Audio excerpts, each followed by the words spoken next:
There is one incredibly big mystery right now within Splatoon 3 that no one is really talking about, and something that I haven't really covered yet either, because I wanted to make a separate video on this whole category. There's a very mysterious character, or group of characters within the game right now, that we don't know a lot about, and we're left with just one mysterious page in the Sunken Sea Scrolls. I'm going to talk about the staff of the city, or their other name, Marigold. And I want to discuss what they're hiding, and how they may not be what they seem. There's a big secret behind these fish, and we need to find out what it is. So today, embark with me on this adventure to find out what is up with these Marigold Staff members of Splatsville, because it might surprise you. Once again, the Marigold work all throughout Splatsville as the official staff, kind of doing all the behind work for everyone in their own specific tasks. You have the recon guide, which allows you to go to stage recons and check them out and just do whatever you want within each stage. You have the grab and go worker, who actually gives you food and drinks in between battles. You have the staff member that runs the table turf wars. And a fourth and final member can be heard behind the window at Salmon Run's Grisco.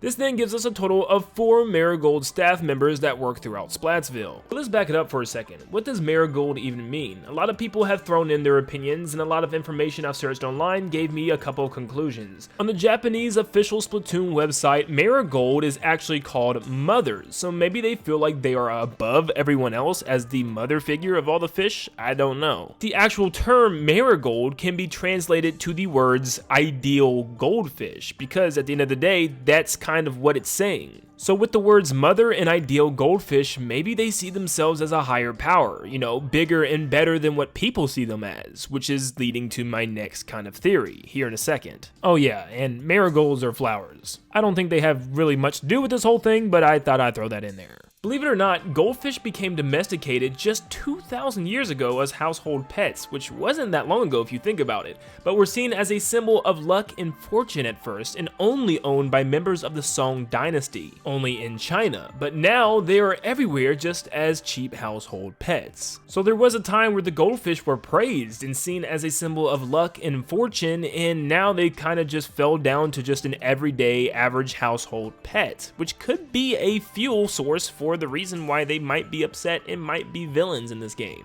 But research shows that goldfish would actually not be around if it were not for the human interactions, so maybe the Marigold need humans to return in some way, so maybe they want to help bring the humans back so they can be loved for and cared for like they used to be, but now they're just put down as staff, once again like everyday household pets, and no one really cares about them. They're just worked to death. I also like to think, what if the scientists of the past life actually had them as pets while they worked in the lab, or actually worked on goldfish in different experiments, and maybe that's why we have Marigold today. But let's go back to the Marigold for a second. The 3 Marigold we see all look the same, so odds are so does the 4th one behind the window at Grisco. However, all of their pictures in the scroll, however, look slightly different, as they all have different hairstyles, different facial features, and looking at them, it's very clear that they're 3 different characters altogether.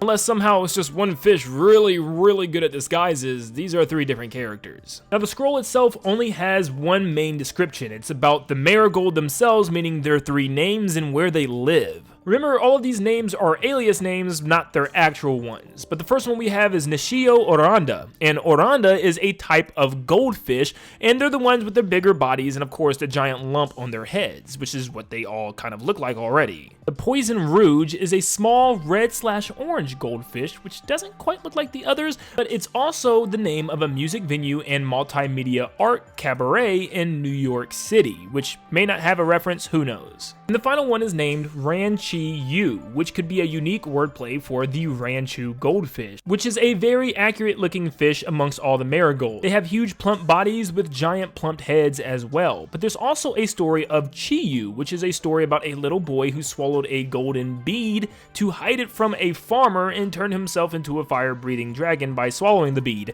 Yeah, it's a weird story. You can look it up if you want. But the only other thing besides their names we're given is their addresses. The first one is at Anarchy District 33 something. The other one is at Rue Day 196. I'm not even gonna go for that one.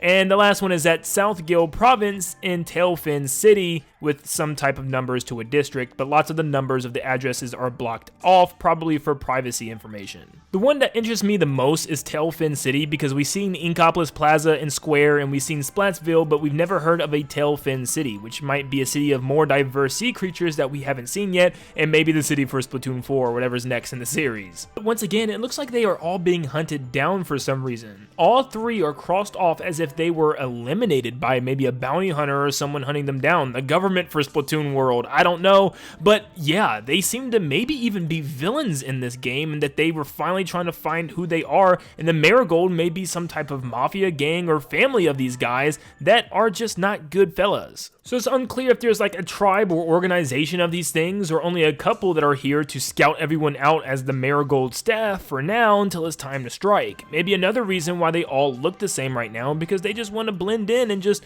be the staff members. That's all they are right now because they're undercover. Well, something I've noticed is we haven't seen any different looking Marigold like in the scrolls, and they all look exactly the same right now. And one theory that I actually had is maybe all the Marigold were captured but one, and that one was left. Maybe he's a clone, and he cloned himself to kind of rebuild his Marigold army since his whole family is gone now. And in fact, clones aren't a random thing in this game. Lil Judd was actually a clone of Big Judd to keep him company and maybe even replace him if something happened to Judd. Remember, Lil Judd just awakened in Splatoon 2, so what if that cloning device that kept Lil Judd alive is actually still intact and the Marigold got their hands on it, or at least that one Marigold did, and was able to make clones of himself. And now his army is a bunch of, well, him. And they're all laid out undercover throughout Splatsville right now. A lot of people are making theories online that the DLC itself can feature cloning as its main kind of concept, such as Little Judd being a clone, and then the Marigolds being clones, but there's also another clone within Splatoon 3, and it may be hard to miss. You'll notice that there is a final character in Table Turf War battle named Clone Jelly, and they play the same cards that you play during that battle, which is a very interesting concept, but I think it's more than just a concept for a card game. It might be a secret into something to come, that things are being cloned now, and we're getting a lot of clones popping up in Splatoon 3. I even thought, what if other people are in on this thing? What if they're working with Little Judd in order to get the clone device? I mean, we do know a staff member is working behind that window at Grizzco, and based on our last big theory video on Little Judd, it seems like he's the one now in control of Grizzco as Mr. Grizz's replacement, so yeah, it kind of makes sense that he would hire them. I also thought about Glenn Fiddler. He's the CEO of the entire battle system, so maybe he is the one that's kind of employing everybody within the lobby system, within Splatsville itself. I mean, somebody had to employ these Marigold as staff members all throughout Splatsville, and if anyone's going to do it, it's probably going to be the president and CEO, which is Glenn Fiddler. The last thing that we have, especially on the cloning incident, is a tweet from Nintendo of America stating, "Hold on, we've noticed or surveyed, if you will, a similarity between the recon guide and the merchant at the Crab and Go. Pretty sure we've surveyed her in other spots too. Are they one and the same? We will have to order a lot more sandwiches to get to the bottom of this." So apparently it's a girl. And it seems like Nintendo is playing with us, toying with the idea of Marigold being the same person, being a clone of that same person, or being a totally different group of people.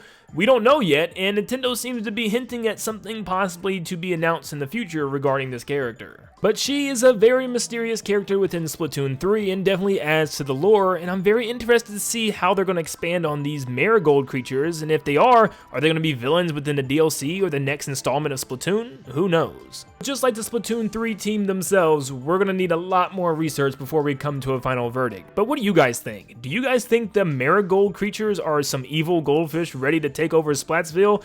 Let me know your theories down below, and definitely let me know if I missed anything. If you found out any more details or information yourself, definitely comment them down below. I would love to see your guys' theories as well.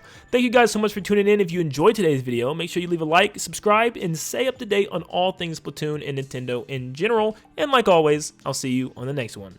See you guys.